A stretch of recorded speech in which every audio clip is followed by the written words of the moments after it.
ಕುಂಭಮೇಳಕ್ಕೆ ಬಂದಿದ್ದೀನಿ. ಕುಂಭಮೇಳದ ಬಗ್ಗೆ ವ್ಲಾಗ್ ಮಾಡಿರ್ತಾರೆ ವಿಡಿಯೋಗಳು, ಮತ್ತು ಒಂದಷ್ಟು ಜನ ಯಾರ್ಯಾರು ಬರ್ತಾರೋ ಅವ್ರದ್ದೆಲ್ಲ ಹಿಂಗಿದೆ ಹಿಂಗಿದೆ. ಖಂಡಿತವಾಗ್ಲೂ ಇದು ಯಾವುದಕ್ಕೂ ಉಪಯೋಗ ಬರಲ್ಲ. ಇದು ಯಾವುದು ರೂಟ್ ಮ್ಯಾಪ್ಗಳು ಏನೂ ಇಲ್ಲವೇ ಇಲ್ಲ. ನದಿ ಮಾತ್ರ ಇದೇ ಇರ್ತದೆ, ಬಟ್ ಹೋಗೋ ಬರೋ ದಾರಿಗಳು ಎಲ್ಲ ಚೇಂಜ್ ಮಾಡಿಬಿಟ್ಟಿರ್ತಾರೆ. ನೀವು ತಿಳ್ಕೊಂಡಂಗೆ ಎಲ್ಲ ಕಡೆ ಅನುಕೂಲಗಳು ಸಿಗ್ತವೆ ಅನ್ಕೊಂಬಿಡಿ. ಅನುಕೂಲಗಳು ಸಿಕ್ಕಿದ್ರೂ ಕೂಡ ಕೆಲವರೆಲ್ಲ ಅರ್ಧದಲ್ಲೇ ಬಿಟ್ಬಿಡ್ತಾರೆ. ನೀವೇನು ಸಿಕ್ಕಿರ್ತೀರಾ ಅಲ್ಲಿಗೆ ಹೋಗಿ ತಲುಪ್ತೀರಾ ಅಂತ ನಿಮಗೆ ಗ್ಯಾರಂಟಿ ಇಲ್ಲ. ತ್ರಿವೇಣಿ ಸಂಗಮಕ್ಕೆ ಬರೋದು ಭಾಳ ಕಷ್ಟ. ನೀವು ಬೈಕವ್ರಿಗೆ ಕೇಳಿದ್ರೆ ಒಂದು ಉತ್ತರ ಕೊಡ್ತಾರೆ, ಆಟೋದವ್ರಿಗೆ ಕೇಳಿದ್ರೆ ಒಂದು ಉತ್ತರ ಕೊಡ್ತಾರೆ. ಕಣ್ಣಾರೆ ನೋಡ್ತಾ ಇದ್ದೀನಿ, ಅವ್ರ ಕೈಲಿ ನಡೆಯೋಕ್ಕಾಗಲ್ಲ. ಒಬ್ರು ನದಿಗೆ ಸ್ನಾನ ಮಾಡ್ತೀನಿ ಅಂತ ಬಂದು ಬಿದೋಗ್ಬಿಟ್ರು. ಊಟ ಸಿಗಲಿ ಸಿಗದೆ ಹೋಗಲಿ, ಆಟೋ ಸಿಗಲಿ, ನಡ್ಕೊಂಡಾದ್ರೂ ಸರಿನೇ ನನ್ನ ಒಂದು ಸಂಕಲ್ಪವನ್ನು, ದೃಢ ಸಂಕಲ್ಪವನ್ನು ನಾನು ಪೂರೈಸ್ಕೊಳ್ತೀನಿ.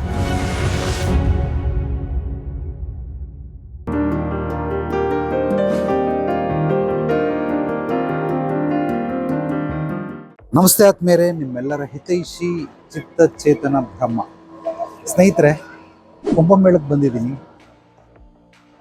ಸಾಕಷ್ಟು ಜನ ಕುಂಭಮೇಳಕ್ಕೆ ಬಂದಿರೋರು ಒಂದಷ್ಟು ವಿಡಿಯೋಗಳನ್ನು ಮಾಡಿದ್ದಾರೆ, ಅವರವರ ಅನುಭವ ಹಂಚ್ಕೊಂಡಿದ್ದಾರೆ, ಅನಿಸಿಕೆಗಳನ್ನು. ಸೊ ಇಲ್ಲಿ ನಾನು ಬಂದು, ಯಾವಾಗ ನಾವು ಬಂದಿದ್ದು ರವಿ? ನಿನ್ನೆ ಸಾಯಂಕಾಲ ಬಂದ್ರಿ. ಸೊ ಮೊದಲಿಗೆ ನಿಮ್ಗೆಲ್ಲರಿಗೂ ಕ್ಷಮೆ ಕೇಳ್ತೀನಿ, ವಿಡಿಯೋ ಮಾಡ್ತಾ ಇರೋದಕ್ಕೆ ಕ್ಷಮೆ ಕೇಳ್ತಾ ಇದ್ದೀನಿ. ಕುಂಭಮೇಳಕ್ಕೆ ಬರಲ್ಲ ಅಂತ ಹೇಳಿದ್ದೆ. ಏನಕ್ಕೆ ಅಂದರೆ ನೂರಾರು ಜನ ನಾನು ಬರ್ತೀನಿ ಅಂತ ಅಂದ್ಬಿಟ್ಟಿದ್ರು. ಭಯ ಆಗೋಯ್ತು ನನಗೆ. ಅಷ್ಟೆಲ್ಲ ಜನ ನನ್ನ ಕೈಯಲ್ಲಿ ಮೇಂಟೈನ್ ಮಾಡೋಕ್ಕಾಗಲ್ಲ. ಇದು ಮಹಾ ಕುಂಭಮೇಳ ಆಗಿರೋದ್ರಿಂದ ಸೊ ನಂದು ಇಲ್ಲಿ ಕೆಲವೊಂದು ಕ್ರಿಯೆಗಳಿದ್ದಾವೆ, ಅದನ್ನು ಮುಗಿಸ್ಕೊಳ್ಬೇಕಾಯ್ತು. ನನ್ನೊಬ್ಬ ಗುರುಗಳ ಸಮಾನರಾದಂಥ ಹಿರಿಯ ಸ್ನೇಹಿತರು ರಾಮದಾಸರು ಅಂತೇಳಿ, ಅವರು ಮತ್ತು ನನ್ನ ಶಿಷ್ಯ ರವಿಚಂದ್ರ ಅಂತ. ಸೊ ನಾವು 3 ಜನ ಬಂದಿದ್ದೀವಿ. ಅವರು ಕೆಲವ್ರಿಗೆ ಕ್ಯಾಮ್ರಾ ನೋಡಿದ್ರೆ ಕಾಯಿಲೆ, ಫೋಟೋ ಹೊಡಿಸ್ಕೊಳ್ಳಲ್ಲ, ವಿಡಿಯೋ ಮಾಡಲ್ಲ. ಹಂಗಾಗಿ ಅವರು ಸೂಕ್ಷ್ಮವಾಗಿರ್ತಾರೆ ಅಷ್ಟೇ. ಸಾಧ್ಯವಾದಷ್ಟು ಹೋಗೋಷ್ಟರಲ್ಲಿ ಏನಾದರೂ ಪ್ರಯತ್ನವಾದರೆ ಅವ್ರನ್ನ ಮಾತಾಡ್ಸೋಕ್ಕೆ ಪ್ರಯತ್ನ ಪಡ್ತೀನಿ, ಬಟ್ ಗ್ಯಾರಂಟಿ ಇಲ್ಲ ಮಾತಾಡ್ತೀನ ಇಲ್ಲ ಅನ್ನೋ. ಎನಿವೆ, ಸೊ ಎಲ್ಲರನ್ನೂ ಬಿಟ್ಟು ಬಂದಿದ್ದೀನಿ. ಈ ಸಲ ಆಗೋದಿಲ್ಲ, ಮುಂದಿನ ಸಲ ಕುಂಭಮೇಳದಲ್ಲಿ ನಾನೇ ಒಂದು ಟ್ರಿಪ್ ಪ್ಲ್ಯಾನ್ ಮಾಡ್ತೀನಿ. ಆ ಟ್ರಿಪ್ಪಲ್ಲಿ ನೀವು ನನ್ನ ಜೊತೆ ಬರ್ಬೋದು. ಸ್ನೇಹಿತರೆ, ಕುಂಭಮೇಳದ ಬಗ್ಗೆ ವ್ಲಾಗ್ ಮಾಡಿರ್ತಾರೆ ವಿಡಿಯೋಗಳು, ಮತ್ತು ಒಂದಷ್ಟು ಜನ ಯಾರ್ಯಾರು ಬರ್ತಾರೋ ಅವ್ರದ್ದೆಲ್ಲ ಹಿಂಗಿದೆ ಅಂತ ನಾವು ಅದನ್ನು ಸೇವ್ ಮಾಡ್ಕೊಳ್ತಾ ಇರ್ತೀವಿ. ಅದೇ ಥರ ನೀವು ಎಷ್ಟೇ ಸೇವ್ ಮಾಡ್ಕೊಳ್ಳಿ ತೊಂದರೆ ಇಲ್ಲ. ಬಟ್ ಏನು ಸೇವ್ ಮಾಡಿದ್ರು ಆ ಸೇವ್ ಮಾಡಿರೋ ವಿಡಿಯೋಗಳು ನಿಮ್ಗೆ ಉಪಯೋಗ ಬರಲ್ಲ. ಮೊಬೈಲಲ್ಲಿ ಸೇವ್ ಆಗಿರ್ತದೆ, ನಿಮಗೊಂದು ಇನ್ಫಾರ್ಮೇಷನ್ ಸಿಗುತ್ತೆ. ಬಟ್ ಕುಂಭಮೇಳದಿಂದ ಇಲ್ಲಿಗೆ ಬರೋಷ್ಟರಲ್ಲಿ ನಿಮಗೆ 100 ಜನ 100 ದಾರಿಗಳನ್ನು ತೋರಿಸ್ಬಿಟ್ಟಿರ್ತಾರೆ. ನೀವೇನೇ ಮಾಸ್ಟರ್ ಪ್ಲ್ಯಾನ್ ಮಾಡ್ಕೊಂಡು ಬಂದರೂ ಕೂಡ ಅದೇ ಥರ ಇಲ್ಲಿ ನಡ್ಕೊಳ್ಳೋದಕ್ಕೆ ಸಾಧ್ಯವಿಲ್ಲ. ಸೊ ಅಂಥದ್ರಲ್ಲಿ ಏನಾದರೂ ಏನೂ ಪ್ಲ್ಯಾನ್ ಮಾಡ್ಕೊಳ್ಳೋದು ಏನಾದರೂ ನಿಮಗೆ ಬಂದರೆ 10 ಜನ 10 ಥರ ಹೇಳ್ತಾರೆ, 100 ಜನ 100 ಥರ ಹೇಳ್ತಾರೆ. ಯಾವುದೋ ಒಂದು ವಿಡಿಯೋ ನೋಡಿಕೊಂಡು ಭಾಳ ಈಸಿ ಅಂತ ಬಂದ್ಬಿಟ್ಟಿರ್ತೀರ. ಇಲ್ಲಿ ಹಿಂಗಿದೆ, ಇಂಥ ಕಡೆ ಸಿಗುತ್ತೆ, ಹಿಂಗೆ ಅಂತ. ಖಂಡಿತವಾಗ್ಲೂ ಅಂಥ ಕಡೆ ಸಿಗೋದಿಲ್ಲ. ನೀವೇನು ಸಿಕ್ಕಿರ್ತೀರಾ ಅಲ್ಲಿಗೆ ಹೋಗಿ ತಲುಪ್ತೀರಾ ಅಂತ ನಿಮಗೆ ಗ್ಯಾರಂಟಿ ಇಲ್ಲ. ಒಂದೊಂದು ಟ್ರೈನು ಒಂದೊಂದು ಕಡೆ ನಿಲ್ಲಿಸ್ತದೆ. ಆ ಟ್ರೈನಿಂದ ನೀವು ತ್ರಿವೇಣಿ ಸಂಗಮಕ್ಕೆ ಬರೋದು ಭಾಳ ಕಷ್ಟ. ಗಂಗಾ ನದಿ ಕಡೆ ಹೋಗ್ತೀರಾ, ಅಥವಾ ಗಂಗಾ ಯಮುನಾ ನದಿ ಕಡೆ ಹೋಗ್ತೀರಾ, ಅಥವಾ ತ್ರಿವೇಣಿ ಸಂಗಮದಲ್ಲಿ ಸ್ನಾನ ಮಾಡ್ತೀರಾ. ಯಾವುದು ತ್ರಿವೇಣಿ ಸಂಗಮ? ನದಿಯಿಂದ ಆ ಕಡೆ ಒಂದಷ್ಟು ಸೆಕ್ಟರ್ಗಳಿದ್ದಾವೆ, ನದಿಯಿಂದ ಈ ಕಡೆ ಒಂದಷ್ಟು ಸೆಕ್ಟರ್ಗಳಿದ್ದಾವೆ. ನೀವು ಬೈಕವ್ರಿಗೆ ಕೇಳಿದ್ರೆ ಒಂದು ಉತ್ತರ ಕೊಡ್ತಾರೆ, ಆಟೋದವ್ರಿಗೆ ಕೇಳಿದ್ರೆ ಒಂದು ಉತ್ತರ ಕೊಡ್ತಾರೆ, ವೃಕ್ಷಾಬಾಲ ಅಂತಿದ್ದಾರೆ, ಅವ್ರಿಗೆ ಕೇಳಿದ್ರೆ ಅವರೊಂದು ಉತ್ತರ ಕೊಡ್ತಾರೆ. ಸೊ ಸಾಕಷ್ಟು ಜನ ಬೇರೆ ರೀತಿ ಹೇಳ್ತಾ ಇರ್ತಾರೆ. ಖಂಡಿತವಾಗ್ಲಿ ಇದು ಯಾವುದಕ್ಕೂ ಉಪಯೋಗ ಬರಲ್ಲ. ನಾನು ಹೇಳ್ತಾ ಇರೋದು ಏನಂದರೆ, ನಿಮ್ಗೆ ಕನ್ಫ್ಯೂಷನ್ ಮಾಡ್ತಾ ಇಲ್ಲ. ಆ ವಿಡಿಯೋಗಳು ಯಾವುದೂ ಉಪಯೋಗ ಬರೋದಿಲ್ಲ. ನೀವು ಅಲ್ಲಿಗೆ ಹೋಗಿ ತಲುಪ್ತೀರಾ ಅನ್ನೋದಕ್ಕೆ ಗ್ಯಾರಂಟಿನೇ ಇಲ್ಲ. ರೀಸನ್ ಏನು ಅಂದರೆ, ಅವ್ರು ಎಲ್ಲಿಂದ ಬಂದಿರ್ತಾರೆ ಅಲ್ಲಿಗೆ ಬರೋವ್ರಿಗೂ ಏನೇನು ಸರ್ಕಸ್ ಮಾಡಿರ್ತಾರೆ ಅದನ್ನು ತೋರಿಸಲ್ಲ ವಿಡಿಯೋದಲ್ಲಿ. ಇಲ್ಲಿ ಹಿಂಗಿದೆ, ಅನುಕೂಲ ಇದೆ ಅಂತ ಹೇಳ್ತಾರೆ. ನೀವು ಅದನ್ನು ಹುಡ್ಕೊಂಡು ಎಲ್ಲಿ ಹೋಗ್ತೀರಾ, ಹೇಗೆ ಹೋಗ್ತೀರಾ? ಅಕಸ್ಮಾತ್ ನಿಮ್ಗೆ ಅಲ್ಲಿ ಹುಡ್ಕೊಂಡು ಹೋದ್ರೂ ಕೂಡ ಅವ್ರಿದ್ದಾಗ ಖಾಲಿ ಇರ್ತದೆ, ನೀವಿದ್ದಾಗ ಖಾಲಿ ಇರೋದಿಲ್ಲ. ಆದ್ದರಿಂದ ಏನಕ್ಕೆ ಇದನ್ನೆಲ್ಲ ಹೇಳ್ತಾ ಇದ್ದೀನಿ ಅಂದರೆ, ಒಂದು ಧೈರ್ಯ ಮಾಡಿಬಿಡಿ.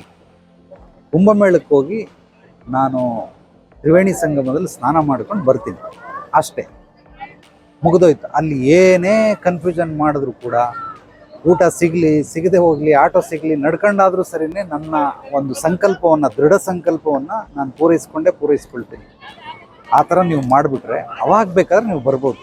ಆ ಧೈರ್ಯ ನಿಮ್ಮನ್ನು ಕರ್ಕೊಂಡು ಬಂದು ಇಲ್ಲಿ ಎಲ್ಲ ಕ್ರಿಯೆಗಳನ್ನು ಪೂರ್ಣಗೊಳಿಸಿ ಮತ್ತೆ ತಿರ್ಗಿ ವಾಪಸ್ ಕರ್ಕೊಂಡು ಹೋಗೋದಕ್ಕೆ ಅನುಕೂಲ ಮಾಡುತ್ತೆ. ಸೊ ಯಾವಾಗ ಇದು ನಿಮಗೆ ಗೊತ್ತಿಲ್ಲ, ಯಾವುದೋ ವಿಡಿಯೋ ನೋಡ್ಕೊಂಡು ಬಂದಿರ್ತೀರಲ್ಲ, ಅಥವಾ ಯೂಟ್ಯೂಬಲ್ಲಿ, ಫೇಸ್ಬುಕ್ಕಲ್ಲಿ ಇಲ್ಲಿಂದ ಇಲ್ಲಿಗೆ ಬಂದರೆ ಅಂತ ಆ ಥರ ಖಂಡಿತವಾಗ್ಲೂ ಆಗೋದಕ್ಕೆ ಸಾಧ್ಯವೇ ಇಲ್ಲ. ಆದ್ದರಿಂದ ಈಗ ನಾನು ಸಂಕಲ್ಪ ಮಾಡಿಬಿಟ್ಟಿದ್ದೀನಿ. ಒಬ್ಬೊಬ್ಬರು ಒಂದೊಂದು ಹೇಳ್ತಾರೆ. ನಾನು ಯಮುನಾ ನದಿಲೂ ಸ್ನಾನ ಮಾಡ್ತೀನಿ, ಗಂಗಾ ನದಿಲೂ ಸ್ನಾನ ಮಾಡ್ತೀನಿ, ತ್ರಿವೇಣಿ ಸಂಗಮದಲ್ಲೂ ಮಾಡ್ತೀನಿ, 3 ಕಡೆ ಸ್ನಾನ ಮಾಡ್ತೀನಿ. ನದಿಯ ಆ ಪಕ್ಕದಲ್ಲಿ ಏನಿದೆ ಅದನ್ನು ನೋಡ್ತೀನಿ, ನದಿಯ ಈ ಪಕ್ಕದಲ್ಲಿ ನೀವು ನೋಡ್ತಾ ಇದ್ದೀರಲ್ಲ ಇಲ್ಲೂ ಇದೆ. ಸೆಕ್ಟರ್ಗಳು 2 ಕಡೆ ಡಿವೈಡ್ ಆಗಿದೆ. ಇಲ್ಲೊಂದಷ್ಟು ಜನರನ್ನು ನೋಡ್ಬೋದು, ಸಾಧು ಸಂತರನ್ನು ನೋಡ್ಬೋದು, ಆ ಕಡೆ ಒಂದಷ್ಟು ಜನ ನೋಡ್ಬೋದು. ಇಲ್ಲಿ ಪ್ರತಿಯೊಂದು ಕೂಡ ಎಲ್ಲವೂ ಕೂಡ ಮಹಾಕುಂಭ ಮೇಳನೇ. ಹೆಚ್ಚು ಕಡಿಮೆ ನೀವು ಒಂದು 3-4 ಕಿಲೋಮೀಟರ್ ಅಂದ್ಕೊಳ್ಳಿ, 3-4 ಇನ್ನೂ ಜಾಸ್ತಿ, ಒಂದು 10 ಕಿಲೋಮೀಟರ್ ಅಂದ್ಕೊಳ್ಳಿ, ಎಲ್ಲ ಬರೀ ಮಹಾಕುಂಭ ಮೇಳ. ಆದ್ದರಿಂದ ಯಾರಾದರೂ ಒಬ್ಬರು ಇಲ್ಲಿರೋರು ಲೋಕಲ್ ಪರ್ಸನ್ ಗೊತ್ತಿದ್ರೆ, ಅಥವಾ ಅಲ್ಲಿ ಬೆಂಗಳೂರಿಂದ ಬಂದು ಇಲ್ಲಿ ನೋಡ್ಕೊಂಡು ಎಲ್ಲ ಹೋಗಿದ್ರೆ, ಅವ್ರು ಎಲ್ಲೆಲ್ಲಿ ಹೋಗಿದ್ರು ಏನೇನು ಅನ್ನೋದನ್ನು ನಿಮಗೆ ತಿಳಿಸ್ಕೊಡ್ತಾರೆ. ಅವ್ರ ಜೊತೆ ಬಂದಾಗ ನಿಮಗೆ ಸ್ವಲ್ಪ ಅನುಕೂಲವಾಗ್ಬೋದು. ಅವರು ಕರೆಕ್ಟಾಗಿರಲ್ಲ. ಹೋದ ಸಲ ಬಂದಾಗ ನಾನು ಪ್ರಯಾಗ್ರಾಜ್ಗೆ ಇದು 3ನೇ ಸಲ ಬರ್ತಾ ಇರೋದು. ಮೊದಲನೇ ಸಲ ಅನುಭವ ಬೇರೆ, 2ನೇ ಸಲ ಅನುಭವ ಬೇರೆ, ಈ ಸಲ ಅನುಭವ ಬೇರೆ. ಅದು ಯಾವುದು ರೂಟ್ ಮ್ಯಾಪ್ಗಳು ಏನೂ ಇಲ್ಲವೇ ಇಲ್ಲ. ನದಿ ಮಾತ್ರ ಇದೇ ಇರ್ತದೆ, ಬಟ್ ಹೋಗೋ ಬರೋ ದಾರಿಗಳು ಎಲ್ಲ ಚೇಂಜ್ ಮಾಡಿಬಿಟ್ಟಿರ್ತಾರೆ.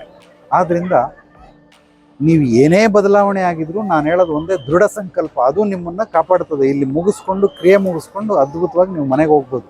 ಯಾವುದೋ ವಿಡಿಯೋಗಳನ್ನು, ಟಿವಿಗಳನ್ನು ನೋಡ್ಕೊಂಡು ಬಂದರೆ ಖಂಡಿತವಾಗ್ಲೂ ನಿಮ್ಗೆ ಅದು ನಯಾ ಪೈಸದ ಉಪಯೋಗ ಆಗಲ್ಲ. ಈಗಲೇ ಹೇಳ್ಬಿಟ್ಟಿದ್ದೀನಿ, ಇದು ನನ್ನ ಅನುಭವ. ಅದು ತಪ್ಪು ಕೂಡ ಇರಬಹುದು, ಅದು ನಿಮ್ಮ ಅನುಭವಕ್ಕೆ ಬಿಟ್ಟಂಥದ್ದು. ಬಟ್ ಯಾರೋ ಒಬ್ಬೊಬ್ರು ಎಲ್ಲೋ ಕುಂತ್ಕೊಂಡು ವಿಡಿಯೋ ಮಾಡ್ತಾರೆ, ಎಲ್ಲೋ ನಿಂತ್ಕೊಂಡು ವಿಡಿಯೋ ಮಾಡ್ತಾರೆ, ತುಂಬ ಜನ ಜಾಸ್ತಿ ಇದೆ ಬರಬೇಡಿ ಅಂತಾರೆ. ಆ ಥರ ಏನಿಲ್ಲ. ಜನ ಜಾಸ್ತಿ ಇರ್ತಾರೆ, ಎಲ್ಲ ಸಮಯದಲ್ಲಿರಲ್ಲ. ಬೆಳಿಗ್ಗೆ ನಾನು ಬಂದಾಗ ಇಲ್ಲಿ ಮಧ್ಯಾಹ್ನ ಒಂದು 3-4 ಗಂಟೆ, ಅವಾಗ ಜನ ಯಾರೂ ಇರಲಿಲ್ಲ. ಇವಾಗ ಬೇಜಾನ್ ಜನ, ಸಿಕ್ಕಾಪಟ್ಟೆ ಜನ ಇದ್ದಾರೆ. ಇನ್ನು ಸ್ವಲ್ಪ ಹೊತ್ತಿಗೆಲ್ಲ ಕಡಿಮೆ ಆಗ್ತಾರೆ. ಸೊ ಬರ್ತಾರೆ, ಹೋಗ್ತಾರೆ, ಅದ್ಭುತವಾಗಿರ್ತದೆ. ಬಟ್ ನೀವು ಜನ ಇರಲಿ ಇಲ್ಲದೆ ಹೋಗಲಿ, ಅದು ನಮಗೆ ವ್ಯತ್ಯಾಸ ಬರಲ್ಲ. ಯಾಕೆಂದರೆ ಈಜು ಬರೋನಿಗೆ ಆಳ ಎಷ್ಟಿದ್ರೇನಂತೆ, 10 ಅಡಿ ಇದ್ರೇನು, 100 ಅಡಿ ಇದ್ರೇನು, 1000 ಅಡಿ ಇದ್ರೇನು, ಈಜು ಬರ್ತದೆ ಅಷ್ಟೇ. ಹಂಗಾಗಿ ನಮ್ಮ ಕ್ರಿಯೆಗಳನ್ನು ಮುಗ್ಸಕ್ಕೆ ಬಂದವ್ರಿಗೆ, ಅಂದರೆ ಕೆಲಸ ಶುರು ಮಾಡಿ ಕಂಪ್ಲೀಟ್ ಮಾಡೋಕ್ಕೆ ಬಂದವ್ರಿಗೆ ಎಷ್ಟು ಜನ ಇದ್ರೇನಂತ ಅದ್ಭುತವಾಗಿ ಬರ್ಬೋದು. ಬಟ್ ಒಂದೇನಂದರೆ, ಇಲ್ಲಿ ಬಂದಾಗ ಕೆಲವೊಂದು ಸಮಸ್ಯೆಗಳು ಎದುರಾಗ್ತವೆ. ಏನಂದರೆ, ಸಿಕ್ಕಾಪಟ್ಟೆ ನಡಿಬೇಕು. ನೀವು ತಿಳ್ಕೊಂಡಂಗೆ ಎಲ್ಲ ಕಡೆ ಅನುಕೂಲಗಳು ಸಿಗ್ತವೆ ಅನ್ಕೊಂಬಿಡಿ. ಅನುಕೂಲಗಳು ಸಿಕ್ಕಿದ್ರೂ ಕೂಡ ಕೆಲವರೆಲ್ಲ ಅರ್ಧದಲ್ಲೇ ಬಿಟ್ಬಿಡ್ತಾರೆ. ನಾನೊಂದು ರಿಕ್ಷಾ ಚಾಲಕ ಹತ್ತದೆ, ಟ್ರಾಫಿಕ್ ಜಾಮ್ ಇದೆ ಅಂತ ಅಂದ್ಬಿಟ್ಟು ಬಿಟ್ಬಿಟ್ಟ. ನೀವು ಯಾರನ್ನೇ ಹೇಳ್ಕೊಂಡು ಹೋದರೆ ಒಂದು 100ರಲ್ಲಿ 30 ಭಾಗ ಇಲ್ಲ 40 ಭಾಗ ಅವ್ರು ಏನು ಪ್ರಾಮಿಸ್ ಮಾಡಿರ್ತಾರೆ ಅಲ್ಲಿಗೆ ಕರ್ಕೊಂಡು ಹೋಗ್ತಾರೆ. ಇನ್ನು 70 ಭಾಗ ಕರ್ಕೊಂಡು ಹೋಗಲ್ಲ. ಅಲ್ಲೇ ಅರ್ಧದಲ್ಲೇ ನಿಲ್ಲಿಸ್ಬಿಡ್ತಾರೆ. ಇಲ್ಲಿಂದ ನಡ್ಕೊಂಡು ಹೋಗಿ ಅಂತಾರೆ. 12 ಕಿಲೋಮೀಟ್ರ್ ಅಂತಾರೆ. ನೋಡಿದ್ರೆ ಬರೀ 4 ಕಿಲೋಮೀಟ್ರ್ ಇದೆ. 12 ಕಿಲೋಮೀಟ್ರ್ ಎಲ್ಲಿ ಅಂದರೆ ಮತ್ತೆ ಸುತ್ತಾಕಿಸ್ಕೊಂಬರ್ತಾರೆ. ಹಂಗಾಗಿರೋದ್ರಿಂದ ಸ್ವಲ್ಪ ನಡೆಯೋದಕ್ಕೆ ಶಕ್ತಿ ಇದ್ದರೆ ಭಾಳ ಅದ್ಭುತ. ಭಾರ ಸಾಧ್ಯವಾದಷ್ಟು ಕಡಿಮೆ ತಗೊಳ್ಳಿ. ಕೆಲವ್ರು ಏನು ಬಟ್ಟೆಗಳನ್ನೆಲ್ಲ ತುಂಬ್ಕೊಂಡು, ಏನೇನೋ ಊಟ ಗೀಟ ಎಲ್ಲ ತುಂಬ್ಕೊಂಡು ಇಷ್ಟ ಬಂದಿದ್ದೆಲ್ಲ ಮಾಡ್ತಾರೆ. ಖಂಡಿತವಾಗ್ಲೂ ಹಂಗೆ ಮಾಡೋದಕ್ಕೆ ಸಾಧ್ಯವಿಲ್ಲ. ಅಕಸ್ಮಾತ್ ಲಗೇಜ್ ತಂದರೆ ಲಗೇಜ್ ರೂಮ್ಗಳಿರ್ತವೆ. ಲಗೇಜ್ ರೂಮ್ ಅಲ್ಲಿ ಇಟ್ಬಿಡಿ. ಬಟ್ಟೆ ಗಿಟ್ಟೆ ಎಲ್ಲ ಇಂಪಾರ್ಟೆಂಟ್ ಇರೋದು ಒಂದು ಸಣ್ಣ ಬ್ಯಾಗ್ ಎತ್ಕೊಂಡು ನೀವು ಬಂದುಬಿಟ್ರೆ ಆರಾಮಾಗಿ ಎಲ್ಲ ಕಡೆ ಸುತ್ತಾಕೊಂಡು ಹೋಗ್ಬೇಕು. ಬಟ್ ನಡೆಯೋಕ್ಕೆ ಶಕ್ತಿ ಇರಬೇಕು. ಯಾರಿಗೆ ನಡೆಯೋಕ್ಕೆ ಶಕ್ತಿ ಇಲ್ಲ ದಯವಿಟ್ಟು ಬರಬೇಡಿ. ಇಲ್ಲಿ ಬಂದವ್ರನ್ನ ಸಾಕಷ್ಟು ಜನ ನೋಡಿದ್ದೀನಿ. ಪಾಪ ನಡೆಯೋಕ್ಕಾಗಲ್ಲ, ಸುಸ್ತಾಗಿ ಬಿದ್ದೋಗ್ಬಿಡ್ತಾರೆ, ಕುತ್ಕೊಬಿಡ್ತಾರೆ. ಅವ್ರದ್ದು ಫುಲ್ಫಿಲ್ ಆಗಲ್ಲ. ಸೊ ಅದ್ರ ಬದಲು ಒಂದು ಸ್ವಲ್ಪ ಯಾರಾದರೂ ವಯಸ್ಸಾದವ್ರು ಬರಲೇಬೇಕು ಅಂದರೆ ನೀರು ತಗೊಂಡೋಗಿ ಅಲ್ಲೇ ಬಕೆಟಲ್ಲಿ ನೀರಿಗೆ ಹಾಕ್ಕೊಂಡು ಸ್ನಾನ ಮಾಡಿಬಿಡಿ. ಭಕ್ತಿ ಮನಸ್ಸಲ್ಲಿದ್ದರೆ ಸಾಕು. ಸೊ ಕೆಲವರೆಲ್ಲ ಪಾಪ ಇಲ್ಲಿ ಬರ್ತಾರೆ, ವಯಸ್ಸಾದವರು ಸುಮಾರು ಜನ ಬರ್ತಾರೆ. ಕಣ್ಣಾರೆ ನೋಡ್ತಾ ಇದ್ದೀನಿ. ಅವ್ರ ಕೈಲಿ ನಡೆಯೋಕ್ಕಾಗಲ್ಲ. ಒಬ್ಬರು ನದಿಗೆ ಸ್ನಾನ ಮಾಡ್ತೀನಿ ಅಂತ ಬಂದು ಬಿದ್ದೋಗ್ಬಿಟ್ರು. 3-4 ಜನ ಎಳ್ಕೊಂಡೋಗಿ ಎಲ್ಲ ತುಂಬಿಸಿದ್ರು. ಆಗಿರೋದ್ರಿಂದ ಶಕ್ತಿ ಅಂದರೆ 60 ವರ್ಷದವರೆಗೂ ಶಕ್ತಿ ಇರ್ತದೆ, 70ವರೆಗೂ ಶಕ್ತಿ ಇರ್ತದೆ. ಕೆಲವರು 20 ವರ್ಷ ಇದ್ರೂ ನಡೆಯೋಕ್ಕೆ ಶಕ್ತಿ ಇರಲ್ಲ. ಅಂಥವ್ರು ಖಂಡಿತವಾಗಿ ಬರ್ಬೋದು. ಚೆನ್ನಾಗಿ ನಡಿಬೇಕು, ಒಳ್ಳೆ ಅನುಭವ ಸಿಗ್ತದೆ. ಸ್ವಲ್ಪ ಧೂಳಿರುತ್ತೆ. ಊಟದ ವ್ಯವಸ್ಥೆ ಫ್ರೀನೂ ಇರ್ತವೆ. ಇಳ್ಕೊಳ್ಳೋದಕ್ಕೆ ಇಲ್ಲಿ ಫ್ರೀ ಊಟ ಸಿಗ್ತದೆ, ಫ್ರೀ ಉಳ್ಕೊಳ್ಳೋದಕ್ಕೆ ವ್ಯವಸ್ಥೆ ಸಿಗ್ತದೆ. ಬಟ್ ಎಲ್ಲಿ ಸಿಗ್ತದೆ, ಅವ್ರು ಯಾರ್ಯಾರು ವಿಡಿಯೋ ಮಾಡಿದಿರಲ್ಲ ಇಂಥ ಕಡೆನೇ ಸಿಗ್ತದೆ. ನೀವೇನಾದರೂ ಅದನ್ನು ಹುಡ್ಕೊಂಡು ಹೋದರೆ 2 ದಿವಸ 3 ದಿವಸ ಆಗ್ಬಿಡ್ತದೆ. ಅದು ಸಿಗಲ್ಲ. ಸಿಕ್ಕಿದ್ರೂ ಅಲ್ಲಿ ನಿಮಗೆ ಜಾಗ ಸಿಗಲ್ಲ. ದಯವಿಟ್ಟು ಹಂಗೆ ಮಾಡಿಬಿಡಿ. ಎಲ್ಲೋ ಒಂದು ಕಡೆ ಫ್ರೀ ಸಿಗ್ತಾ ಸೀದಾ ನುಗ್ಗಿಬಿಡಿ. ಅದು 500 ರೂಪಾಯಿ ಕೊಟ್ಟರು ಪರವಾಗಿಲ್ಲ, 1000 ರೂಪಾಯಿ ಕೊಟ್ಟರು ಪರವಾಗಿಲ್ಲ, 100 ರೂಪಾಯಿ ಕೊಟ್ಟರು ಸರಿ ಇಲ್ಲ, ಫ್ರೀ ಕೊಟ್ಟರು ಸರಿನೇ. ಎಲ್ಲ ಒಂದು ಕಡೆ ನುಗ್ಗಿಬಿಡಿ. ಎಲ್ಲ ಊಟ ಕೊಡ್ತಾರ, ಸುಮ್ಮನೆ ಊಟ ಮಾಡಿಬಿಡಿ. ಇಲ್ಲ ಹೋಟ್ಲೆಲ್ಲ ಸಿಗ್ತಾ ಸೀದಾ ಈ ಹೋಟ್ಲು ಚೆನ್ನಾಗಿಲ್ಲ, ಇನ್ನೊಂದು ಹೋಟ್ಲಿಗೆ ಹೋಗ್ತೀನಿ, ಮತ್ತೊಂದು ಹೋಟ್ಲಿಗೆ ಹೋಗ್ತೀನಿ, ಹಂಗೆಲ್ಲ ಇಲ್ಲ. ನಾನು ನಿಮ್ಗೆ ಹೇಳ್ತಾ ಇರೋದು ಏನಂದರೆ, ಎಲ್ಲದಕ್ಕೂ ಸಿದ್ಧವಾಗಿದ್ದರೆ ಧಾರಾಳವಾಗಿ ಬನ್ನಿ, ಕುಂಭಮೇಳ ನೋಡ್ಕೊಳ್ಳಿ, ಯಮುನಾ ಸ್ನಾನ ಮಾಡಿ, ಗಂಗಾ ಸ್ನಾನ ಮಾಡಿ, ತ್ರಿವೇಣಿ ಸಂಗಮದಲ್ಲೂ ಮಾಡಿ. ನಾನು ಹಂಗೆ ಮೂರು ಕಡೆ ಕೆಲವ್ರು ಹೇಳ್ತಾರೆ ಇಲ್ಲಿ ಮಾಡಬಾರ್ದು ಅಲ್ಲಿ ಮಾಡಬೇಕು, ಅಲ್ಲಿ ಮಾಡಬಾರ್ದು ಇಲ್ಲಿ ಮಾಡಬೇಕು, ಇಲ್ಲಿಗೆ ಬನ್ನಿ ಅಲ್ಲಿಗೆ ಬನ್ನಿ ಅಂತ. ಹಂಗಿಲ್ಲ. ನಾನು ಇವತ್ತು ಒಂದು ಕಡೆ ಗಂಗಾ ನದಿ ಸ್ನಾನ ಮಾಡಿದ್ದೀನಿ, ನಾಳೆ ಯಮುನಕ್ಕೆ ಹೋಗಿ ಸ್ನಾನ ಮಾಡ್ತೀನಿ, ನಾಳಿದ್ದು ತ್ರಿವೇಣಿ ಸಂಗಮದಲ್ಲಿ ಸ್ನಾನ ಮಾಡ್ತೀನಿ. ಮತ್ತು ಇಲ್ಲಿ ನಾನು ಬಂದಂಥ ಕೆಲವೊಂದು ಉದ್ದೇಶಗಳಿದ್ದಾವೆ, ಆ ಉದ್ದೇಶಗಳನ್ನು ಪೂರ್ಣ ಮಾಡಿಸ್ಕೊಂಡು ನನ್ನದೊಂದು ವೈಯಕ್ತಿಕವಾದಂಥ ಕ್ರಿಯೆಗಳಿದ್ದಾವೆ, ಆ ಕ್ರಿಯೆಗಳನ್ನು ಕೂಡ ಕಂಪ್ಲೀಟ್ ಮಾಡ್ಕೊಳ್ತೀನಿ. ಸೊ ಇನ್ನೂ ಹೆಚ್ಚಿನ ಬಗ್ಗೆ ಮಾಹಿತಿ ಏನಾದರೂ ಬೇಕಂದರೆ ನನ್ನ ವಾಟ್ಸಪ್ ನಂಬರ್ಗೆ ವಾಯ್ಸ್ ಮೆಸೇಜ್ ಕಳಿಸಿ ಅಥವಾ ಕಾಮೆಂಟ್ ಮಾಡಿ. ನೀವು ಮಾಡೋ ಕಾಮೆಂಟ್ಗೆ ನಾನು ಉತ್ತರಗಳನ್ನು ಕೊಡ್ತೀನಿ. ಸೊ ಮತ್ತೊಮ್ಮೆ ಒಂದು ಸಲ ಎಲ್ಲ ಪೂರ್ತಿ ನಿಮಗೆ ವಿಡಿಯೋದಲ್ಲಿ ತೋರಿಸ್ಬಿಡ್ತೀನಿ. ಈಗ ಆಲ್ರೆಡಿ ಸಂಜೆ 5 ಗಂಟೆ ಆಗ್ತಾ ಇದೆ. ನೋಡಿ ನನ್ನ ಸುತ್ತ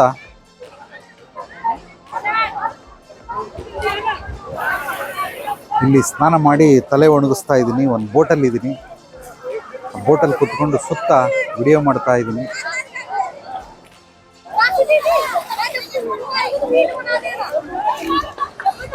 ನೋಡಿ ಜನಸಮೂಹ ಹೇಗಿದೆ ಅಂತ ನಿಮಗೆ ಒಂದು ಅಂದಾಜು ಸಿಕ್ಕಿದೆ ಅಂತ ಅಂದ್ಕೊಳ್ತೀನಿ.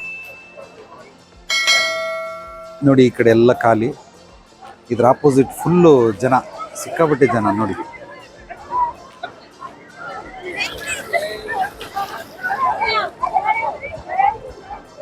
ಓಕೆ ಸ್ನೇಹಿತರೆ, ಸೊ ಎಲ್ರಿಗೂ ಒಳ್ಳೆಯದಾಗಲಿ. ನಾಳೆ ಮತ್ತೆ ಭೇಟಿ ಮಾಡೋಣ ಮತ್ತೊಂದಷ್ಟು ಸತ್ವಭರಿತ ವಿಚಾರಗಳೊಂದಿಗೆ. ಎಲ್ಲರೊಳಗಡೆಗಿರುವ ಭಗವಂತನಿಗೆ ನನ್ನ ಭಕ್ತಿಪೂರ್ವ ಪ್ರಣಾಮಗಳು. ಸರ್ವೇ ಜನೋ ಸುಖಿನೋ ಭವಂತು.